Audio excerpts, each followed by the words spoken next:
Hey guys, welcome back to the Poker Channel. Today we are going to be interviewing my dad. We are going to be asking him some questions about my poker life, how I got into it, how I'm still in it right now. And to spicing things up, we're going to play a little Texas Hold'em at the same time for real money. So this is for keeps. So you're in the hot seat. Are you ready? I'm ready. Let's go. Here we go. First question, I'll deal first. All right. By the way, we're playing for $100, $1.50, $5, $10. Sounds good? Okay. All right. So, Dad, when do you remember starting to play poker? What was poker like? What was the poker scene back then? What was the atmosphere? I remember in the early days of when I played poker, which would have been the 1970s, before y'all think I'm too old, it was almost any game you wanted to play. We played a lot of dealer's choice, I guess is what you would call it nowadays. By the way. All right.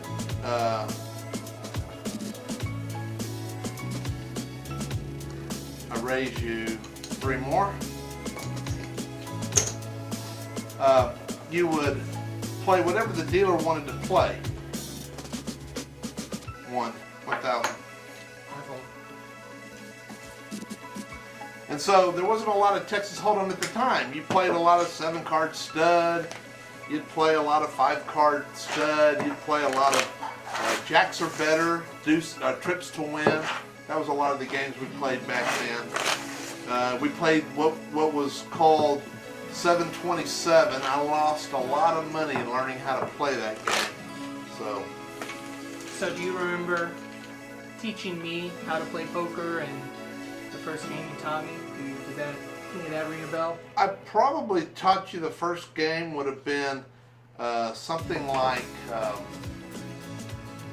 just straight 5-card stud. It was probably one of the first games I taught you. Is it my bet? Yeah. 3. I don't know if it was 5-card stud. I actually remember 5-card draw. That's probably what it was, draw, because that's usually a better game for kids to play with. So what was the largest game that you remember playing in? Hold'em or regular poker or whatever? There was one game in college Larry Taylor took me to, and he told me it was a lot of big wigs. So I walked in with $1,000 cash, and I ended up taking every one. I walked out of there with about $22,000 cash. And I will tell you, I had a weapon on me. I was going to say, and I did not think I was going to make it to the car. But Larry was with me, and I had my hand on the gun all the way to the car. We got in the car, and we drove as fast as we could to get home. I probably would have done the same thing. I checked. Okay, so you started playing Hold'em in college. How was the game back then to what it is compared to now? Is it harder? Is it easier? Are people a little more aggressive? I mean, it depends. I find young people are real aggressive with the game. They like to play all the odds, so they think, oh, I know the odds of this coming up. And I like to play those people because I play my guts more than anything else. Those of you who are seeing my hand right now will know that I'm playing this hand on guts.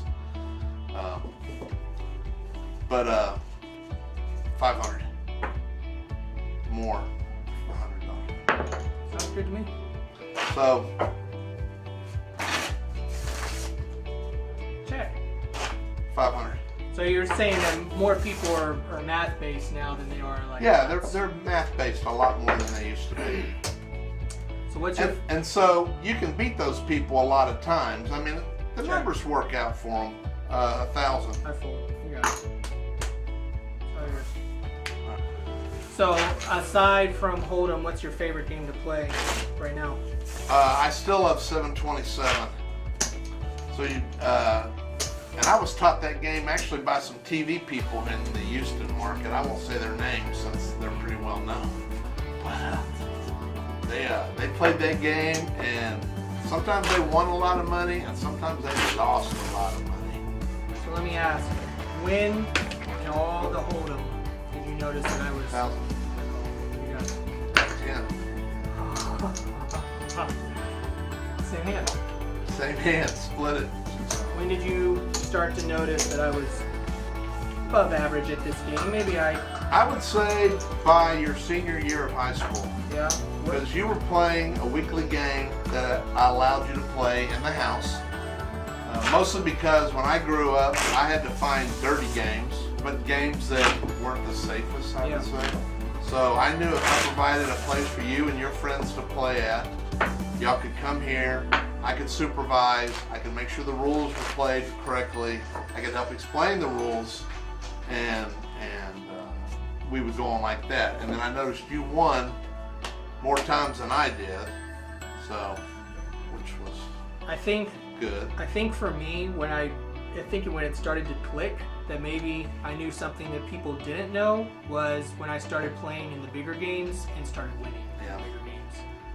When all of a sudden putting down, it's your action. When putting down a couple of $100 to play was not scary at all. It was like, sure, we can play for $300. Like, that's fine with me. $200 to $300, and then all of a sudden you walk away with $2,000, and you're like, well, that was pretty easy. Yeah. So that's kind of when I, that was happening consistently over and over and over. You play these big games and you start to win, and you're like, maybe there is something that I know that people don't know. So we're at that 7. Cool. What? Because I don't think you have 7. What makes a good Hold'em player now? I think someone that doesn't show any emotion. Yeah. Someone that doesn't show any emotion, A, and B, when they get beat, they don't keep up with it. They just say, I'll play again tomorrow. Yeah. Because people that get too emotionally tied up into the game, and I've played with those before, they don't last very long because they can't handle it. It's only money. It's only money. I'm going to raise, by the way.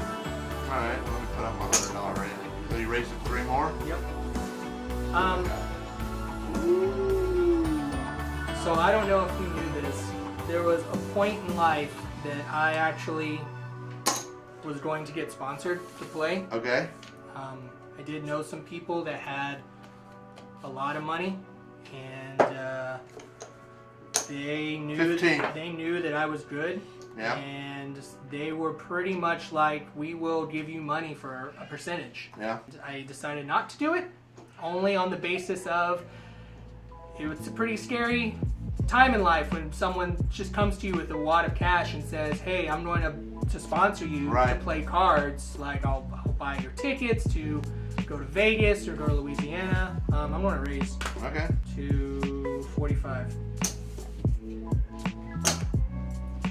So in saying all of that, and I know I didn't tell you and Mom that, if I came home one day and I was like, hey, I'm going to be a poker player, and that's what I'm going to do. I'm dropping out of school, or because this was during my senior year of college, and I probably would have said I'm dropping out of school and I'm going to play poker. What would have been your reaction to that? I would have supported you if that's what you wanted to do. I would have probably talked with you closely. I checked closely about, are you sure that's what you want to do? I'll put you all in. All right, put me all in. I've got $400. I have a good draw. Got a 6-8. Give me a 7. Ooh, let's split. Yeah. Let's see what happens here. Oh, you win. Yeah, we would have supported you. We may not have thought it was the best, but we would have supported you for it. Yeah. Because we would have tried it, especially if it wasn't going to cost you a whole lot, because you would have been able to travel. And I don't think the gambling community is as dark as it once was. It's pretty open and it's an accepted lifestyle. So we would have been okay with that. Yeah. And who knows, you might have been good. So, we could have worn some of your extra rings and bracelets that you were going to win and send back to us. Would have been a whole different life. Yeah. But, well, I guess that's it for the game. All right. Perfect timing. All right, well, thanks a lot, guys, for showing up. Thanks for watching the video, and I will see you next week.